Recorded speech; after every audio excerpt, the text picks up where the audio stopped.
Inovação e Negócios, com Márcio Kogut, Janguier Diniz e Caroline Kogut. Inovação e Negócios. Oferecimento Agens. Criatividade e estratégias que geram resultados reais para o seu negócio.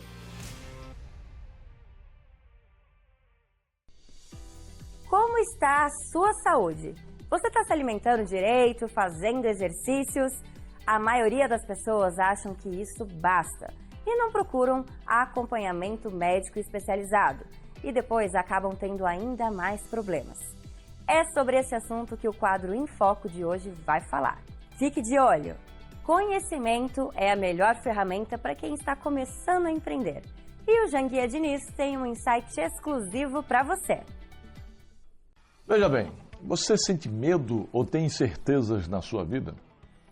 Acho que todo mundo tem, né? Mas veja bem, para começar a superar os medos e as incertezas, é importante reconhecer que esses sentimentos são naturais e fazem parte da experiência humana.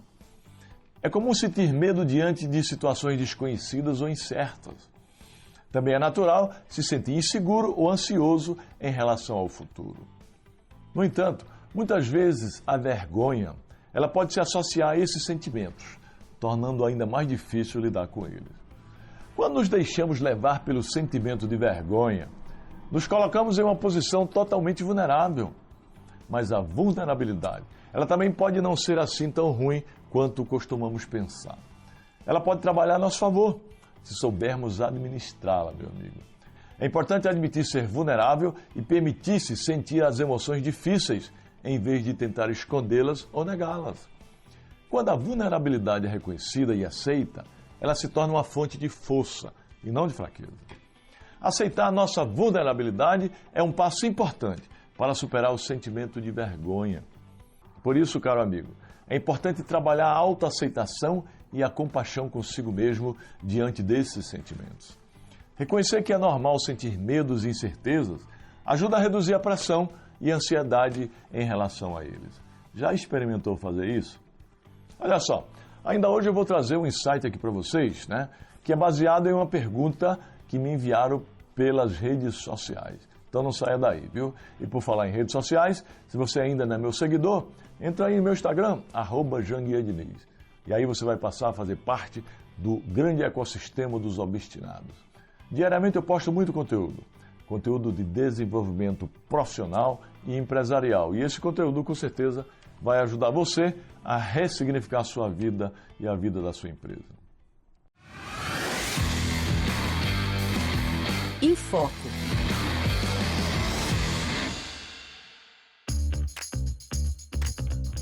Cuidar da saúde é um investimento essencial para uma vida plena e satisfatória. Adotar um estilo de vida saudável, que inclui uma alimentação equilibrada e a prática regular de exercícios físicos, não só fortalece o corpo, mas também eleva a autoestima e o bem-estar mental.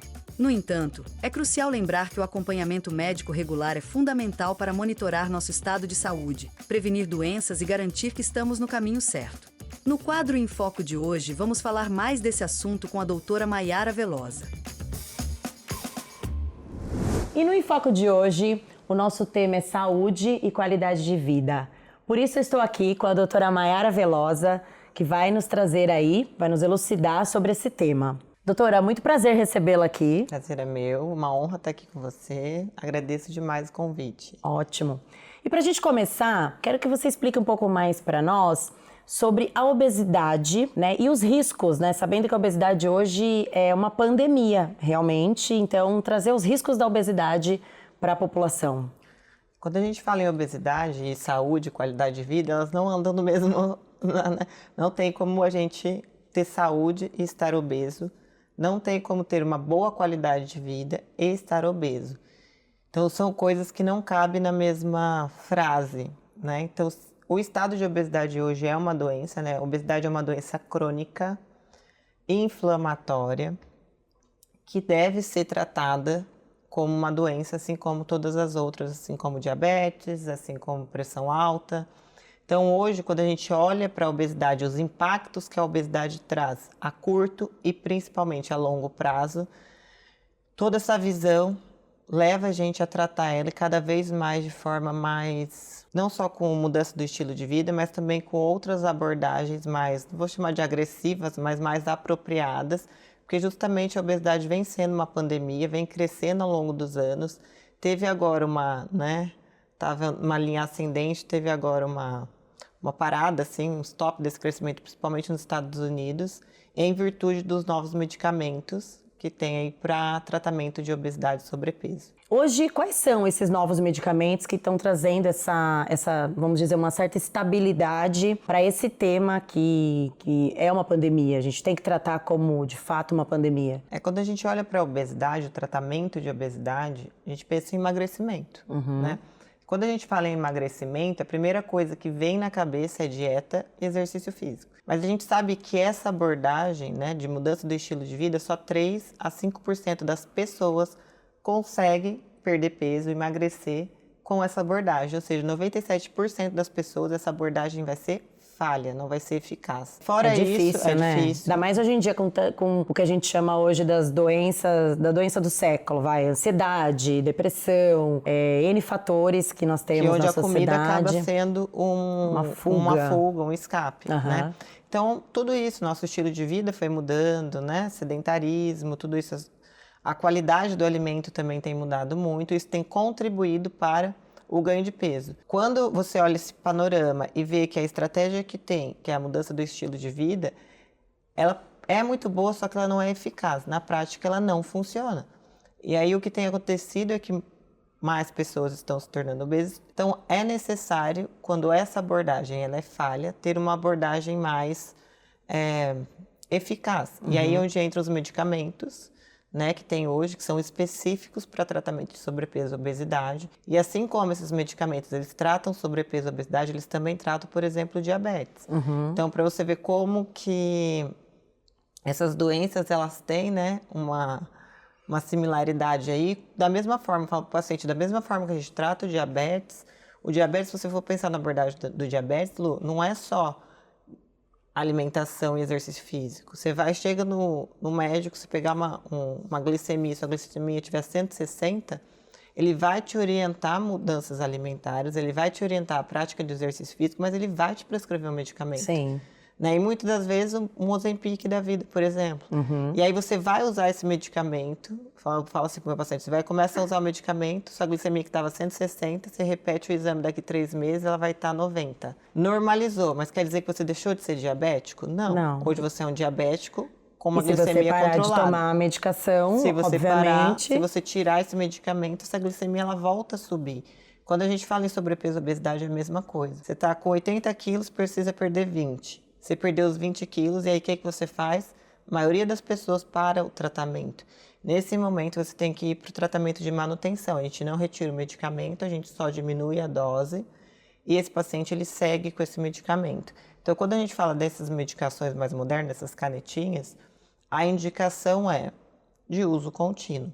Quer dizer que todos vão precisar? Não, também não é assim, né? Depende muito do perfil de cada um, do estilo de vida, se eu vou mudar, se eu não vou mudar esse estilo de vida. Então, normalmente, a maioria das pessoas precisa do uso contínuo, numa dose baixa, para manter o peso. Quando a gente faz dieta, perde peso com dieta, você faz dieta 2, 3, 4 meses, 6 meses, mas viver em dieta, viver em restrição a longo prazo também não é. Não dá para sustentar, tem aderência. Né? Então, hoje é um tratamento que ele traz efetividade, ele traz realmente, além da perda de peso, o controle dessa doença. Ou seja, é necessário que o paciente ele faça o tratamento, emagreça, mas depois ele faça uma manutenção para não ter o que chamam muito de efeito rebote, que a pessoa emagrece muito, isso aconteceu comigo, né? Fiz o tratamento, emagreci, mas não segui com a manutenção, acabou que engorda de novo, que é o efeito rebote. Explica um pouco para nós. O que eu sempre falo, né? Quando o paciente vem falar, mas eu tenho medo de usar medicamento, depois parar e engordar tudo de novo. Engorda mesmo, se parar de uma vez, né? Esse medicamento, ele dá rebote. Medicamento para emagrecer, depois que você para, você engorda o dobro, gente. Não é isso, né? O medicamento, ele controla a sua doença, ele não cura. Como eu falei no início, é uma doença crônica. Doenças crônicas, elas têm controle, mas não têm cura. né? Até a mudança do estilo de vida ele é um controle também. Sim. É um tratamento que ele entra como controle. Mas você tem que estar sempre vigiando. O dia que você der uma falhadinha, você vai voltar a engordar, né? Então, quando a gente pensa no tratamento, a gente pensa na fase de emagrecimento, né? Que eu saí do meu peso e chegar no meu peso normal. Depois que eu chego no meu peso normal, eu vou para o tratamento de manutenção, que é só a gente vai fazer um ajuste na dose e vai manter esse medicamento de uso contínuo. O que acontece aqui? Quando o paciente ele para, porque o que tem na cabeça, né, dos pacientes? Eu já emagreci, eu não preciso mais, porque todo mundo meio que abomina o uso de medicamento, né? Ou se sente, eu fico dependente disso. Não é isso, né? E aí nisso que para, o peso não vai voltar assim, você parou hoje e amanhã você vai voltar. Não, ele vai vir aos pouquinhos, você vai engordar 1 quilinho aqui, aí você tenta correr atrás, não consegue, aí você engorda mais 1 quilinho, a hora que vê já foi 10, já foi 15, já foi 20. Recuperou tudo que foi eliminado. Recupera tudo que foi eliminado. Então, assim como eu brinco que não existe efeito rebote, por quê? Sua pressão é alta, você começa a usar o remédio para pressão. Se você para o remédio para pressão, o que acontece com a pressão? Sobe. Sobe. Isso é efeito rebote? Então, o remédio para pressão dá efeito rebote? Não. O remédio ele está controlando a sua pressão. A partir do momento que você deixa de tomá-lo, sua pressão ela volta a subir. Na obesidade é a mesma coisa. O medicamento ele está controlando, mas aquela falsa sensação de que não preciso mais, que o problema está resolvido, é isso que faz as pessoas terem o efeito rebote ou o efeito sanfona, ficar subindo e descendo da balança. Então, antes de usar qualquer medicamento, é preciso ter essas orientações. Eu brinco com o meu paciente e falo assim, se você não for fazer depois a manutenção, nem começa. Porque não precisa, não começa não, bem, porque você vai ficar só um período ali e aí tem 97% de chance de você voltar a ganhar. Então, você entendeu a doença que você tem, você entendeu como é que funciona, você entendeu como é que vai ser o seu tratamento? Não estou falando que você vai precisar usar o medicamento, mas tem grandes chances de que precise. E caso você precise, está de acordo? Então, se tem um tratamento hoje, esse tratamento é bom, eficaz, se bem conduzido, tem poucos colaterais, né? E você não está conseguindo perder peso só com uma mudança do estilo de vida, tem que dar o próximo passo, porque senão você vai ficar nesse estado de obesidade e as consequências disso não vai vir de hoje para amanhã. Normalmente é a longo prazo. Ainda mais hoje em dia, que a gente tem falado muito na longevidade, ou seja, nós estamos demorando mais para morrer. Então isso vai acabar fazendo com que você envelheça, com que a pessoa envelheça doente. Então, acredito que isso também tem uma correlação. Há controvérsias, né? Esse dia eu estava falando com a Ju, e aí ela falou assim, Mayara, quantos anos você acha que a gente vai viver, né? Porque agora é cheio de tecnologia. Eu falei assim, acho que não vai viver muito não, porque veio tecnologia, mas o estilo de vida está cada vez pior, não vai adiantar nada. Né? E aí não só alimentar, mas também psicológico tudo, mesmo, exatamente. Né? Então, não adianta desenvolver grandes tecnologias se no nosso dia a dia a gente só piora. Sim. Né? E aí eu tava falando para ela, eu falei, sabe quantos anos viveu Abraão lá? Tava lendo, né? Lá tava Abraão, Isaac. Meus 165 anos, 180 anos, 124 anos, acho que veio Sara, se eu não me engano. Será que a gente eu falei tudo assim, isso? por que eles viviam tudo isso? Eles nem tinham tecnologia. Tinha tecnologia lá? Não. Mas porque o estilo de vida deles era outro. Então não adianta a gente estar desenvolvendo muitas tecnologias para tentar nos manter vivos, sendo que o básico a gente não faz. Feito. E quando você entra com esses protocolos de emagrecimento, normalmente o que você entra associando? Porque obviamente o paciente come menos, então já faz uma ingestão de menos calorias, menos vitaminas também. Como que você, enfim, relaciona para que o paciente tenha qualidade de vida junto com o medicamento? Então, o tratamento de obesidade, sobrepeso, ele não é só um medicamento. Tem muita gente que foca só no medicamento, só no Ozempic, só no Mounjaro e acha que isso é o que vai salvar. Vai resolver, né? Só que a gente tem que entender quando a gente usa o medicamento, a gente tem que entender todo o processo. Então, desde a parte do sono, desde a parte do intestino, desde a parte da nutrição é muito importante. Então, eu vou usar um medicamento para perder peso, seja ele qual for, né? A parte de compulsão também, que usa outro tipo de medicamento, porque esses medicamentos, eles são em bula ali para tratamento de sobrepeso e obesidade. Se tem um quadro de compulsão alimentar junto, transtorno de compulsão alimentar, tem que ser associado a outras medicações. Logo, isso tudo vai fazer com que o paciente coma menos, né? Que ele coma menos. Nisso que ele vai comer menos, ele vai trazer diminuir a quantidade de calorias, de aporte de calorias, mas também vai diminuir a quantidade de aporte de nutrientes. Sim. E é pelo déficit de nutrientes que vem a maioria dos colaterais, que eles chamam de colaterais do medicamento, que não é do medicamento. O colateral, na maioria das vezes, é do déficit de nutrientes. São pessoas que estão usando o medicamento e não estão suplementando. Né? Até postei esses dias um vídeo, um Reels, que eu vi que os pacientes vivem me mandando. Se você for olhar todos esses vídeos que aparecem isso aí, eu vou fazer só isso da vida. Mas que a menina fala que ela teve osteoporose por causa do Ozempic. O que eu imagino que tenha acontecido é osteoporose, osteopenia. Ela usou Ozempic, não fez suplementação, comia muito pouco, porque essa é a função de você estar usando. E aí, quando você tem esse déficit de cálcio, déficit de outras coisas, vai ter déficit de ferro, de cálcio, de vitaminas, de aminoácidos, de tudo, gente. Tudo.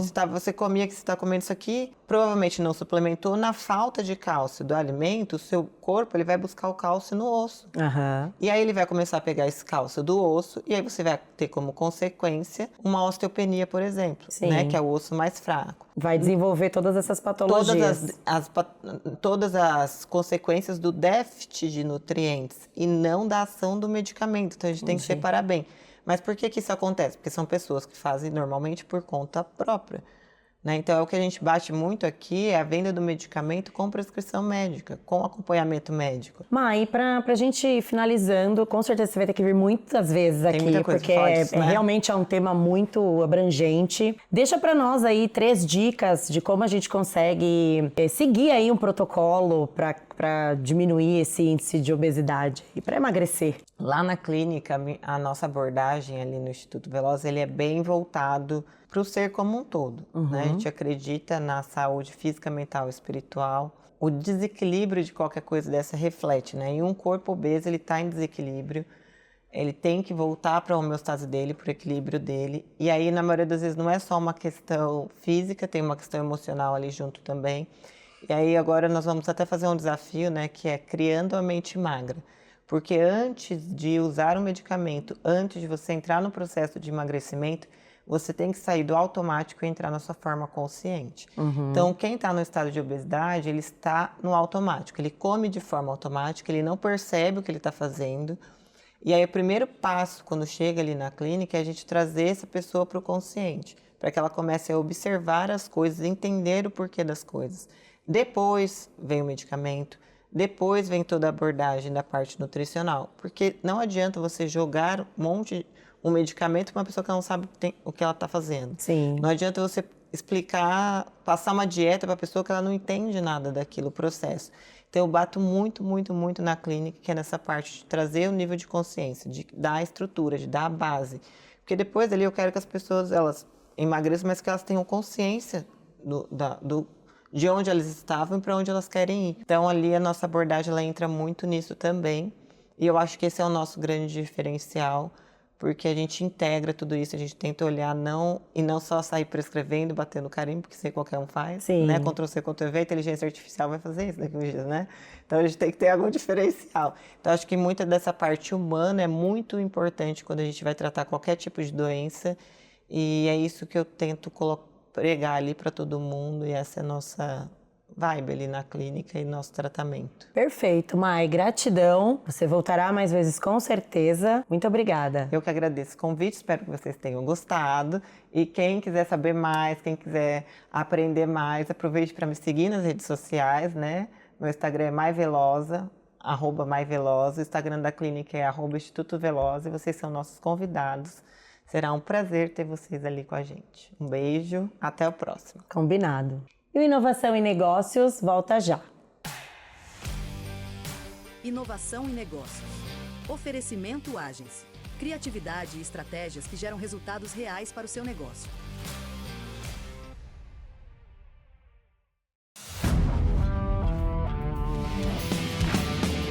Insights.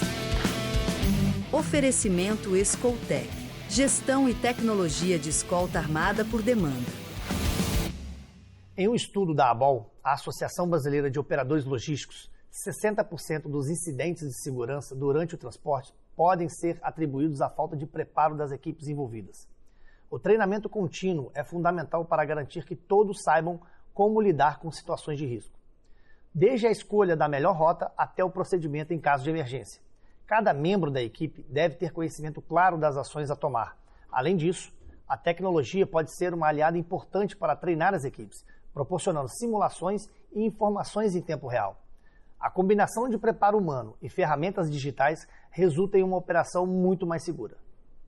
Com o Escoltec, você tem o controle total da segurança da sua carga. Somos o primeiro aplicativo de gestão e monitoramento de escolta armada do mundo, oferecendo rastreamento em tempo real, registro fotográfico da operação e integração com escoltas certificadas pela Polícia Federal. Nossa plataforma conecta você diretamente com parceiros homologados, garantindo agilidade e eficiência em cada operação. Além disso, nossa tecnologia permite a redução de custos operacionais, sem comprometer a segurança. Proteja o que é seu com o Escoltec. A segurança que acompanha sua carga do início ao fim. Baixe agora e experimente a revolução em segurança logística.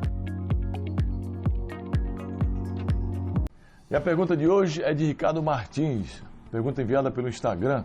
Ricardo Martins é de São Paulo. E por falar em Instagram, se você ainda não é meu seguidor, entre no @JanguiaDiniz, porque lá, meu amigo, eu posto diariamente dicas valiosas. Dicas sobre desenvolvimento profissional e escalabilidade empresarial. Então, o Ricardo pergunta o seguinte: tenho uma empresa de TI, como eu posso aumentar a minha base de clientes? Eu tenho uma equipe comercial no formato tradicional, mas parece que estamos estagnados. Veja bem, Ricardo, se sua equipe comercial está estagnada, é hora de diversificar a sua estratégia, meu amigo. Aposte no marketing digital. O marketing digital é muito importante para gerar leads qualificados. Use o que nós chamamos de inbound marketing, ou marketing de conteúdo, né? Para educar o mercado e explorar network e parcerias estratégicas. Além disso, implemente campanhas de incentivo para a equipe comercial e revise seu funil de vendas para identificar gargalos. A combinação de vendas tradicionais com estratégias digitais pode destravar o seu crescimento, viu? Agora, se você quiser se aprofundar nesse assunto ou em qualquer matéria de escalabilidade empresarial, participe do CSE. O Código Secreto da Empresa, o meu programa de escalabilidade empresarial, que é ministrado numa imersão presencial de 3 dias. E essa imersão, com certeza, vai mudar a vida da sua empresa. Entra aí no QR Code, inscreva-se. Queridos amigos obstinados, estamos encerrando o programa de hoje, mas amanhã estaremos de volta com mais uma edição do Inovação em Negócio. Firme o passo, pega o ritmo. Com obstinação você chega lá.